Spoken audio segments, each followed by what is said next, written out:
is, you know, again, as Mr. Todd had mentioned, it's having a place for them to meet afterwards, some kind of community center, and or bringing programs into our schools for after-school programs so that our children can stay somewhere safe, continue to learn, you know, with programs that provide educational, tutoring, things like that, so that they're not out in the streets, they're not walking home by themselves at night, or that, you know, up to getting in trouble or anything like that. But building those relationships, looking for those types of programs that can enhance that.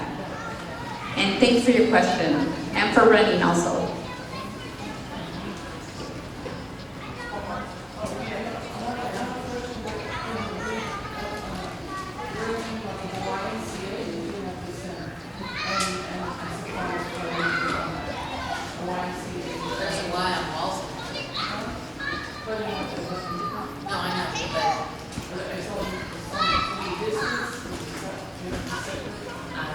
What their marketing is. They probably have a mileage.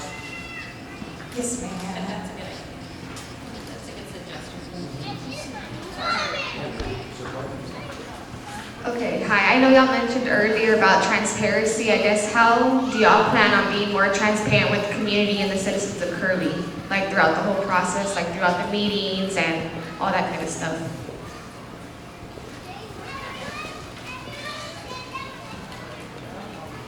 Thank you, good question. To be transparent with the people, you need to let them know what's going on. We shouldn't have to hide anything when we have council members saying, well, we're working on something. Is that transparency? No, it's not. We need to if we're working on something, there's nothing wrong with us letting the residents know, this is what we're working on. Right, good, bad, whatever, but this is what we're working on. What is so hard about being transparent unless you're hiding something? Okay, but being transparent is you keep the citizens informed of what's going on. If we have to put it on a Facebook page, you have to put it on the city website, and let them know there's nothing wrong with it. Okay, I mean, we understand everybody's got to make a decision. It's not always going to be a decision that everybody's going to like Yanisha said earlier, everybody makes tough decisions. It is. But you need to keep your residents informed of what's going on, because you'd be surprised what we could learn from the residents. We need to let them speak, and we need to let them know what is going on. If we can't do that, then the citizens cannot tell us what are the needs of the city.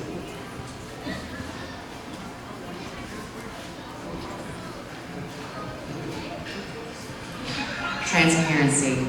Yes, it's a pet peeve of mine.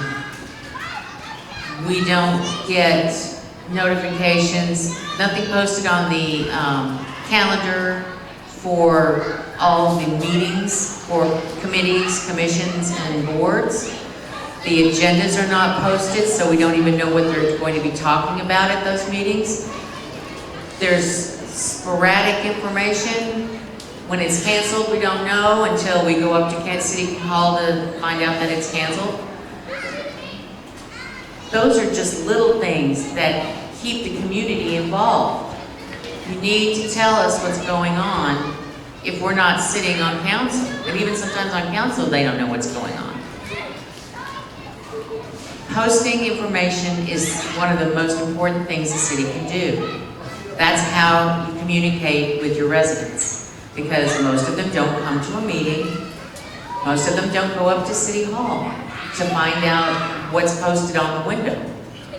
You gotta post it on Facebook, you gotta post it on the city website. You've gotta tell us what's going on. We're gonna be voting on a resolution. Post the resolution. Give us the packet that you're working with so we can read it too. We'd like to be informed. There's no reason not to tell us. Thank you. Before we get to this, as I had stated in my speech, transparency to me means that people have the easiest access for them to get information. So Number one, obviously, like Mr. Tree was saying, to post the packets, I mean, so people, when they come up, they know what they're talking about. Because a lot of times, if they don't have the packet, they're just making as best a guess as they can make. But I would say, not only that, being able to accept letters, being able to talk for 5 minutes. I mean, nobody should be rushed through what they're saying. It's never been about time limits as much as it is about sometimes seemingly suppressing people's ability to speak. And if they need to speak or there's something that they need to say to speak, I mean, then there should be that opportunity. Again, whether it's on Zoom, a letter, anything like that, I just think that we should basically open it all up so that people have every ability to reach out in any which way that works for them. Thank you.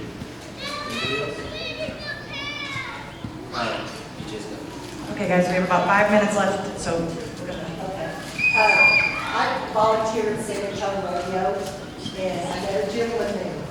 And evidently, he's been on the city council, has done some work here. And he made a statement to me that if we don't do something with our infrastructure, we're in a world of hurt.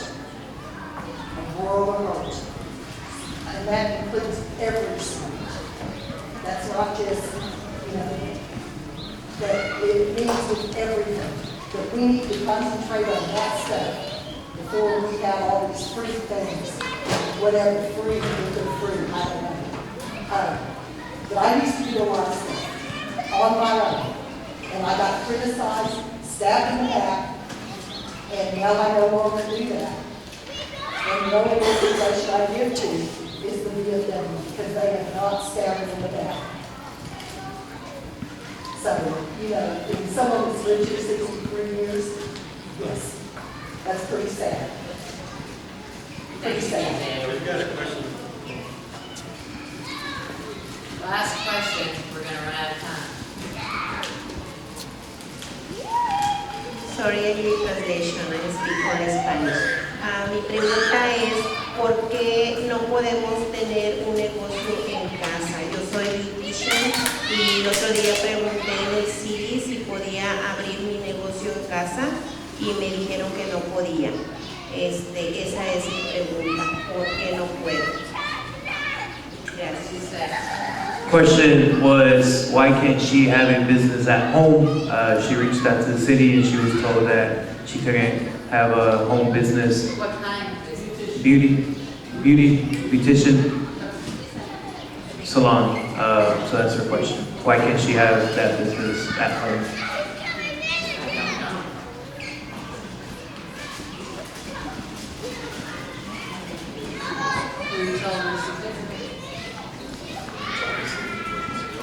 Porque yo pregunté en Austin, donde dan las licencias para los estilistas y para los barberos, y me dicen que sí puedo tener un negocio en casa, solamente que tenga una entrada y una salida para los clientes.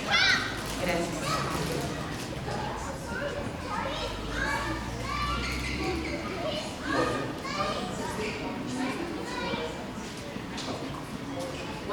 What she said? Okay, she's asking, she said she went to Austin, and they told her she could have a business at home, because where she got her certificates, whatever. Right. Okay, and she's wondering if she came to Kirby and asked, and they told her no. Who told her no? ¿Quién le dijo que no? ¿Andrés? Oh, the ladies that work at City Hall. Well, my thing with that is, lo que pasa que cada ciudad tiene sus requisitos, okay? Y, in other words, every city has their own codes, So, muchas veces, aunque en Austin te dicen, sí puedes tenerlo, pero no estamos en Austin. Cada pueblo tiene sus reglas, okay? What I'm trying to tell her is that every city has their own codes, and that might be, puede ser que es por eso, pero no sé, pero también tenemos que entender que los más negocios pueden estar en un lugar que es comercial, no residencia. Yes. I would suggest that she work with you to do this in Yeah. English, Yeah. but email the city manager. with what she has. She has a certificate, a beautician's license, whatever. And can she or can't she? Because just talking to the lady at the window Right. doesn't necessarily mean that's true. True. Lo que está diciendo ella que la mejor cosa que usted puede hacer es mandarle un correo electrónico al city manager. Porque muchas veces las personas que están enfrente no saben todo. Y él te puede explicar más el por qué, no y por qué. ¿Ok? Está bien. Basically, what I told her is that she needs to send an email to the city manager, and he could explain better why she can't have a business at home.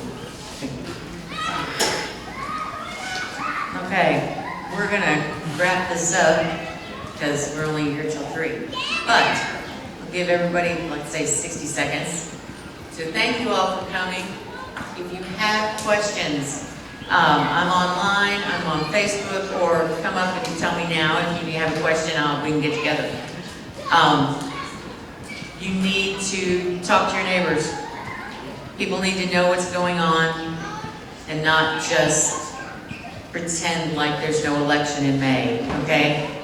We need people to come out and vote. Thank you.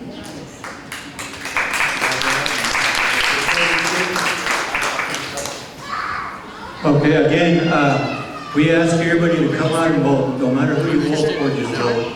Okay, people need to be heard, and your vote is your vote. Again, like I said earlier, you want 2 more years of this, you know who to vote for. Okay, we need a change, and we need to get things going, and we need to start working on the streets. And again, our,